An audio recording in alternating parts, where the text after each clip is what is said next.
ہم جب حضرت مفتی رشید احمد صاحب رحمہ اللہ تعالیٰ کی مجلس میں گئے تو حضرت نے فرمایا کہ عورت پر لازم ہے کہ اپنے دیور سے پردہ کرے.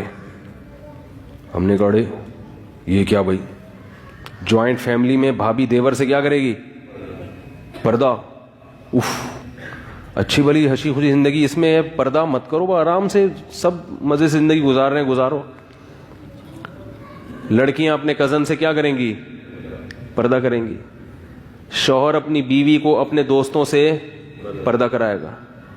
تو زندگی کا مزہ کیا خیال ہے بھائی؟ لبرل لوگوں کے ہاں تو یہ مزہ کیا ہو گیا یار، اب انجوائے کرو. کوئی ہم تمہاری بیوی کو تھوڑی دیکھنے کے لیے آئے ہیں یہاں پہ.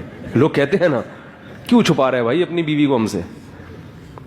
جو لبرل لوگ ہیں نا وہ اس قسم کی باتیں کرتے. کیا ہو گیا یار اگر دیکھ لیا کسی کی وائف کو؟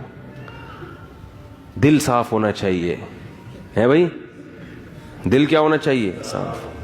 کچھ نہیں ہوتا کسی کی بیوی دیکھ لی، اس کی بہن دیکھ لی، اس کی بیٹی دیکھ لی اور وہ کوئی نہیں، سب کچھ نہیں ہوتا. ہوتا ہے بھائی، سب کچھ ہوتا ہے. میں نہیں کہہ رہا کہ ہر جگہ سب کچھ ہوتا ہے، ہر جگہ تو کہیں بھی خرابی نہیں ہوتی، لیکن بعض جگہوں پہ بہت کچھ ہو جاتا ہے. کچھ نہ ہوتے ہوتے بھی بہت کچھ ہو جاتا ہے. آپ اگر لال بتی کا سگنل توڑ کے نکل جائیں گے ہوتا تو کچھ بھی نہیں ہے. ضروری تھوڑی کسی کو ٹکر ہی مار دیں آپ.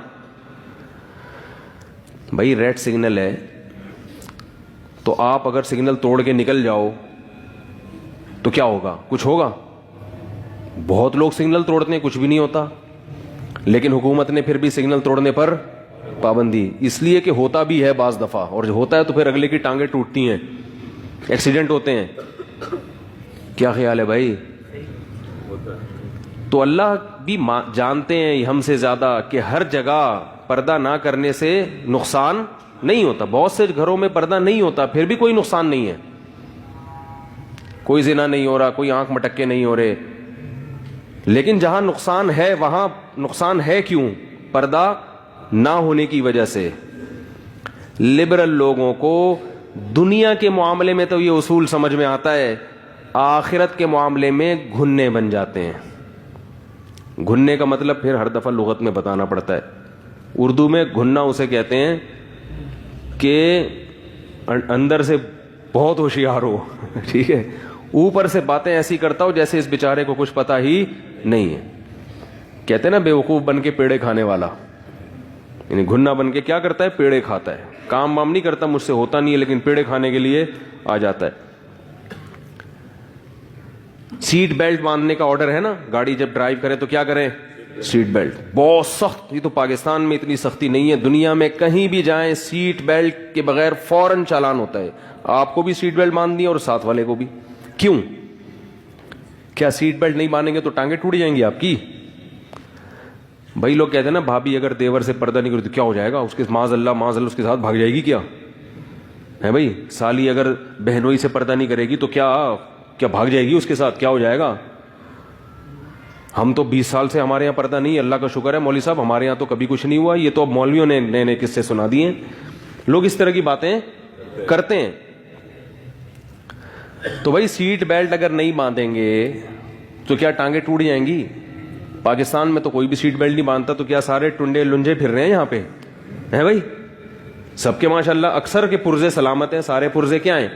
سلامت. ایکسیڈنٹ بھی ہوئے ہیں، گاڑیاں الٹی بھی ہیں، پھر بھی تمام پرزوں کے ساتھ نکل کے باہر آ جائے. اس کے باوجود سختی ہے کہ سیٹ بیلٹ. کیوں؟ اس لیے کہ جن لوگوں کے پرزے سلامت نہیں رہے نا وہ سیٹ بیلٹ نہ باندھنے کی وجہ سے. سیٹ بیلٹ جب آپ نہیں باندھتے ایکسیڈنٹ چھوٹا سا بھی بہت خطرناک ہوتا ہے. لانگ روٹ پہ کئی دفعہ ہمیں بھی ڈرائیونگ کا موقع ملا تو ذرا سی بریک لگتی ہے نا، بچے جا کے شیشے سے لگتے ہیں جا کے. سیٹ بیلٹ کہتے ہیں کیا ہے بھائی؟ ضروری. کبھی بھی حادثہ ہو سکتا ہے. ہو سکنے کی بیس پر قانون بنائے جاتے ہیں کہ 99 ایک انسان کو بچانے کے لیے 99 کو بھی قانون کی پابندی کرنی پڑتی ہے. بات آ رہی ہے سمجھ میں کہ نہیں آ رہی؟ اب گھروں میں اللہ نہ کرے کہیں کسی بھابھی کا دیور کے ساتھ آنکھ مٹکا ہو گیا، کوئی خدا نخواستہ گھر ٹوٹ گیا، برباد ہو گیا، 100 میں ایک بھی اگر ایسا ہوگا تو ایک کو برائی سے بچانے کے لیے اسلام ان 99 پر بھی پابندی لگائے گا. ان 99 پر بھی اسلام کیا کرے گا؟ پابندی لگائے گا. اور آپ کو اسلام کی پابندی کو فالو کرنا پڑے گا. آپ یہ نہیں کہہ سکتے کہ میری سمجھ ہم تو براڈ مائنڈیڈ ہیں. انگریزوں کا جو کلچر آج تباہ ہوا ہے یہ 100 سال پہلے ایسا نہیں تھا. انہوں نے یہی براڈ مذہب کی بغاوت کی اور براڈ مائنڈیڈ بنے کہ کچھ نہیں ہوتا. ہوتے ہوتے ہوتے ہوتے آپ سب کچھ ہو رہا ہے. ایک وقت تک انسان برائی کے خلاف لڑتا ہے, پھر جب برائی کرتا ہے تو اسے افسوس ہوتا ہے کہ کاش میں برائی نہ کرتا, ہائے توبہ کرتا ہے. لیکن اگر واپس نہ پلٹے پھر برائی کرتے کرتے پھر اس برائی کو کیا کہنے لگتا ہے کہ یہی معاشرے کا حصہ, اس میں کوئی برائی نہیں ہے. جس نے کبھی شراب نہ پی ہو اسے شراب اچھی لگتی ہے یا بری لگتی ہے؟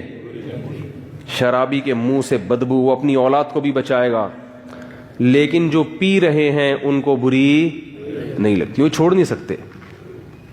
تو انسان کی عادت ہے کہ جب وہ کسی گناہ کا عادی ہو جاتا ہے, گناہ چھوڑنا اس کے لیے مشکل ہو جاتا ہے, تو وہ اسی گناہ پہ اچھائی کا لیبل لگا لیتا ہے. میں سمجھا پا رہا ہوں اپنی بات؟ تو یہ جو عورت کو آزاد کر دیا, دیور سے بھی گپے مار رہی ہے. اب لوگ کہتے ہیں یار ہم لوگ گھر میں جوائنٹ فیملی میں یہ بیان سنتے ہیں, ہماری بھابیاں بھی سن رہی ہیں, سالیاں بھی سن رہی ہیں, اور مفتی صاحب یہ باتیں کر رہے ہیں تو اچھا نہیں لگتا. تو میں ان سے کہتا ہوں بھائی کہ میں پھر ایسا کروں گا, فیس بک پہ اعلان کروں گا کہ آپ جتنے بھی لوگ اپنی سالیوں کے ساتھ بیان سنتے ہیں وہ الگ ہو جائیں, سالیاں الگ ہو جائیں. سالیوں کے لیے الگ بیان کروں گا اور سالوں کے لیے الگ. تو بھائی ہم بھی تو مجبور ہیں نا, بات تو کرنی ہے, بات تو کرنی ہے. تو لبرل لوگ نے کیا کیا؟ ترقی کے نام پہ عورت کو آزاد کرو, آزاد کرو, آزاد کرو. عورت جاب کرے گی, عورت گھر سے باہر نکلے گی, براڈ مائنڈڈ بنو, ترقی کرنی ہے, مل جل کے سب نے گھر کی لگ گئی واٹ.